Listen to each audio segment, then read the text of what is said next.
Hello,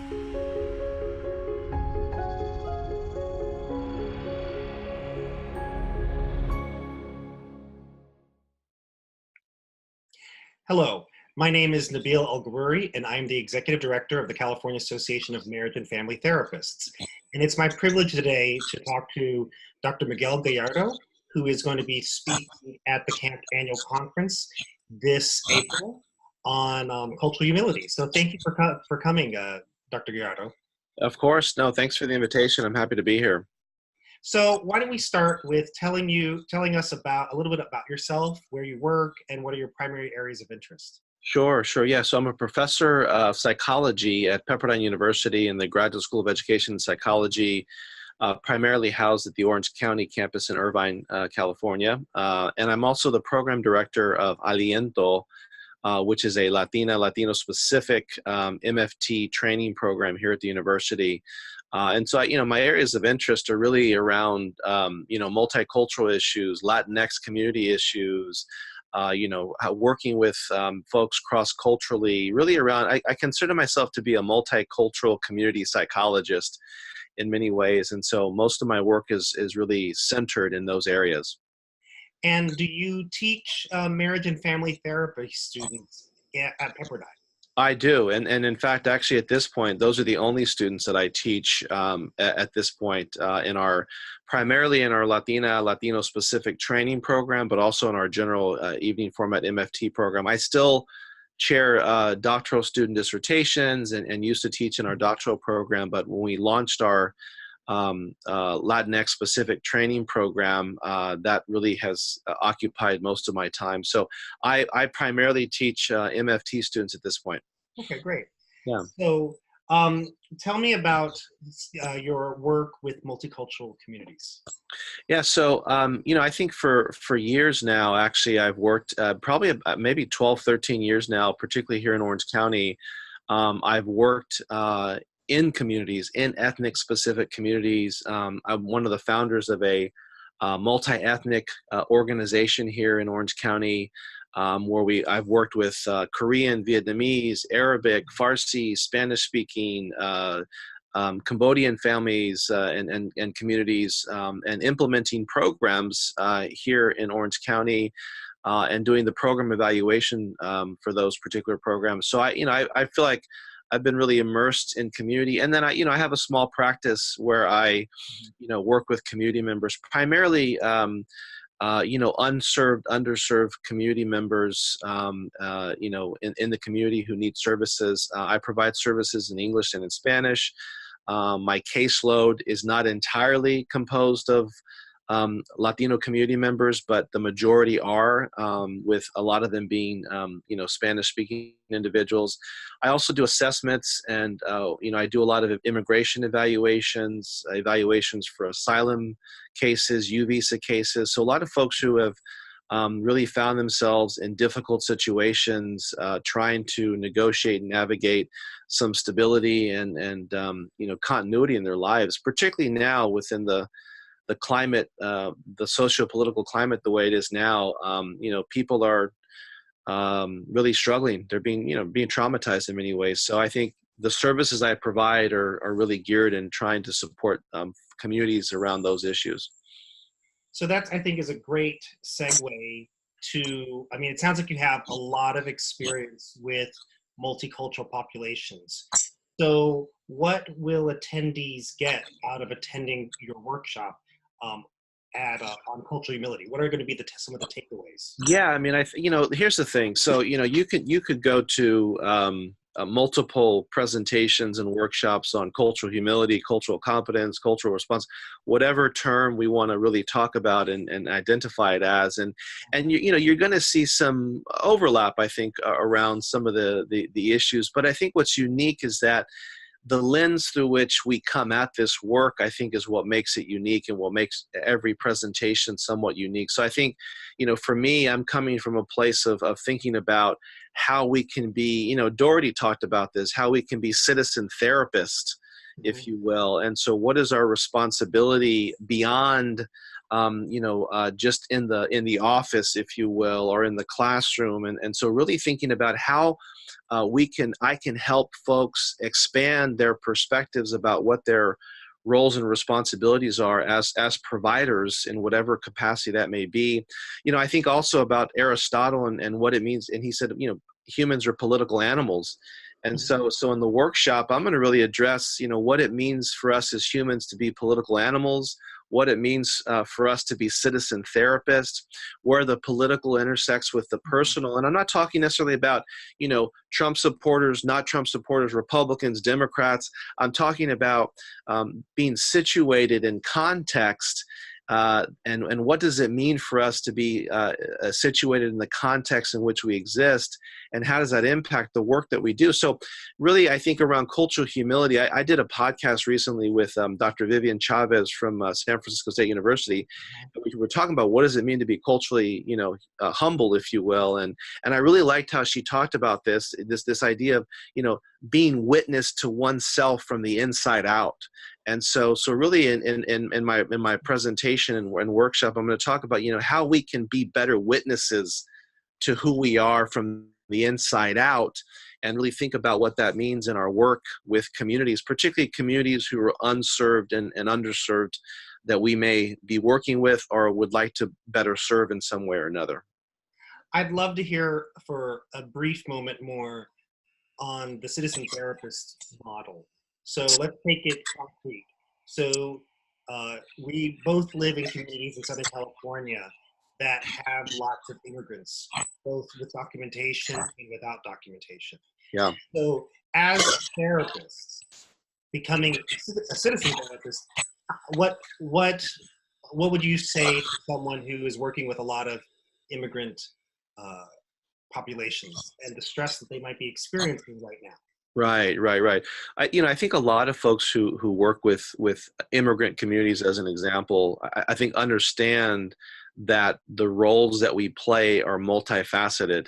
And I used to hear a lot of times initially when I first started talking about these issues many years ago that, when I would say that, we need to do advocacy, or we need to extend the couch to the community in many ways. And, I used to get the feedback that that's the work of social workers, and that, those folks do that work. And I think what we're realizing now is that that's really the responsibility of all of us in the mental health disciplines in many ways. And so, being citizen therapists in some ways means, I think, I'm thinking about another colleague who wrote about this notion of, we need to comfort the afflicted and afflict the comfortable in many ways. And this notion of really trying to, make sure that we're not getting too comfortable in the work that we're doing in some ways. And if we make the assumption, as Doherty does, that every issue that someone brings into our offices are socially derived, socially produced,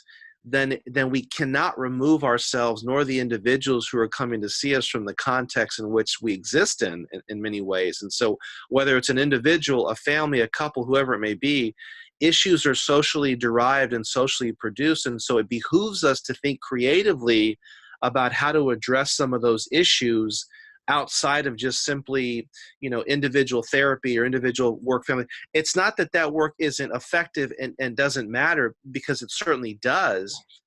But to really address the issues that are producing some of the challenges that particularly immigrant communities are facing, how can we as mental health providers think creatively about developing maybe programs or an intervention in some way in community, or a source of support in community that has more of a larger impact in some ways. But even for an individual therapist, it could mean, writing letters for people, helping people make phone calls, and being cultural brokers, in the work that they're doing for people.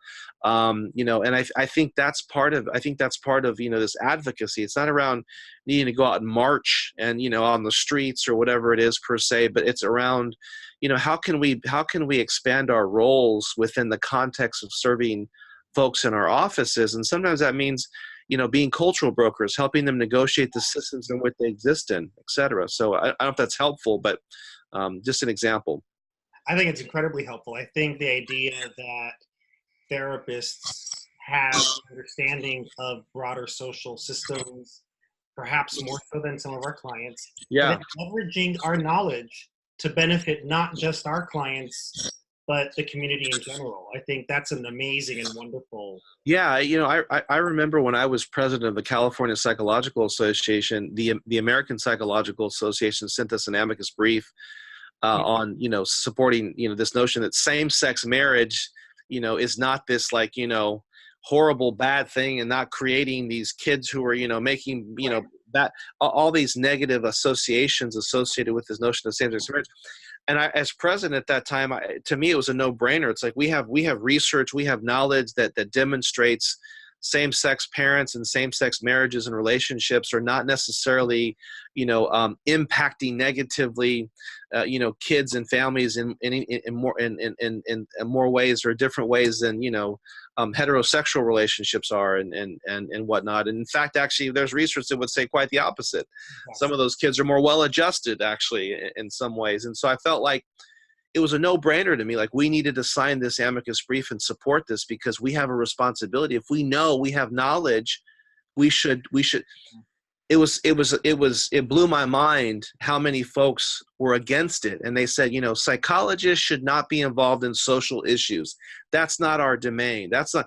So I started thinking, we ended up signing it, but this notion of, we shouldn't do these things is partly the problem. And so I think when we start talking about social issues or social justice, these are human rights issues. These are human rights issues that I think if we're serving people, that should matter to us in some ways. And so I think that's just another example of, I think our separation sometimes, I think, in ways that may not serve us or those who we're serving very well. So now I'm going to flip directions a little bit. Okay. So what if, why should MFTs be concerned about cultural humility? And in particular, what if you aren't really seeing a lot of people of color or people of lower income backgrounds or different, why should the marriage and family therapist come to your session? Well, good question, and I think it helps kind of frame the issue more broadly. This is not just cultural humility is not just about working with unserved, underserved, folks of color. So number one, I make the assumption that everybody has culture. And we are, all these isms that we talk about, racism, sexism, heterosexism, homophobia, classism, whatever it is that we're talking about, it is like the air that we breathe in society. And so, I'm always if you have to say that you're the least racist person, you're probably not. And so there's this notion that, somehow or another, we are, immune to, or that we're going to, somehow not be impacted by what's happening in the world around us, I think is really, I think, misguided in many ways. And so everybody is impacted by these particular issues. We need to have better discourse, better dialogue. We need to have courageous conversations. And I think right now, we are not having conversations. And so whether you're an MFT, whatever your discipline is, it should matter to you because the society in which we exist in deeply affects how we see the world, how we see ourselves, how we see others. So if we make the assumption everyone has culture, then whomever you have coming to work with you or whoever you go work with, these principles and these sort of tenets matter in some way. And then I think even beyond that, just look at what's happening today in the world. If we care about, what's happening now in the world, we either need to make sure we need to make sure that we're not passively participating in the creation and the maintenance of what's happening. Because I think a lot of people think, well, if I'm not actively doing something that is, hurting or oppressing someone else, then I'm not doing anything. We can passively participate in those processes sometimes. And so, I think it's important for us to make sure that we're not being passive participants in creating this oppression, this discrimination, this dehumanization of people. So it should matter to us, whoever we're seeing and whatever work we're doing, actually, at the end of the day. So clearly, everyone should be interested in cultural humility. So now I'm going to ask another flip side, which is, Okay. what if you believe that you are culturally humble, and have been working in this way? What will you get out of this workshop? Well, if you feel like you're culturally humble, then the more you know, the more you think you know, and the more you realize how much you don't know. Right. So really, it's like if you're culturally humble and you feel like that's something that's important for you, that every encounter is an encounter with knowledge, and every moment that we interact with, go to learn about, that there are opportunities for growth and for learning, that in ways and seeing things that maybe we have not seen before. And that's the whole reason why I think we sort of moved away from this notion of cultural competence, because Right. it sort of implied this, like, okay, I've arrived, I've done this, I've been successful. Whereas cultural humility is, really it's a continual self-reflection, self-critique, Ongoing process. right, a lifelong process, and Right. an openness to really learning from others. And so, I think it's like what I mentioned, a few minutes ago. Even if you feel like you have good training in these areas, I think, come listen, because I have a perspective based on my lived experiences, based on the multiple lens through which I see the world, that, there may be some overlap, but there also, I would guess there's going to be some sort of unique aspects around, how I talk about these issues and really help us think about these issues. And I really try to do it in a way to where it's inviting and welcoming to whomever has an interest in doing this. And I'm not interested in trying to, point the finger in any one direction or make people feel bad for who they are. It's around, really trying to encourage and invite and really sustain an awareness, a commitment to, an interest in, and conversations around these particular issues, going forward. And that's really the goal. If we don't do that, we're going to continue creating the same issues that we've seen for the past 30, 40, 50 years. I mean, at the end of the day, cultural humility is about an ongoing, learning continually, Right. wherever you are at your stage of your career, as well as what can you learn from your colleagues, from you as an expert speaker, but then you might learn something from the person sitting 2 seats away and has an important comment that you hadn't thought about. That's right. That is valuable. That's right. So I want to thank you for this time, Dr. Gallardo, and also for agreeing to speak at our conference. You'll be speaking on Friday, April 26th in the afternoon. Yes. So I'm looking forward to seeing you in San Francisco, and I hope camp members please consider attending this workshop or one of our great workshops that are also going on at that time or other times that day. So thank you very much for joining us, and I look forward to seeing you at San Francisco. All right. So if you do. Yeah. Thank you. Yeah, thank you. I appreciate it. And I hope to see folks at the workshop. Thank you. Yeah.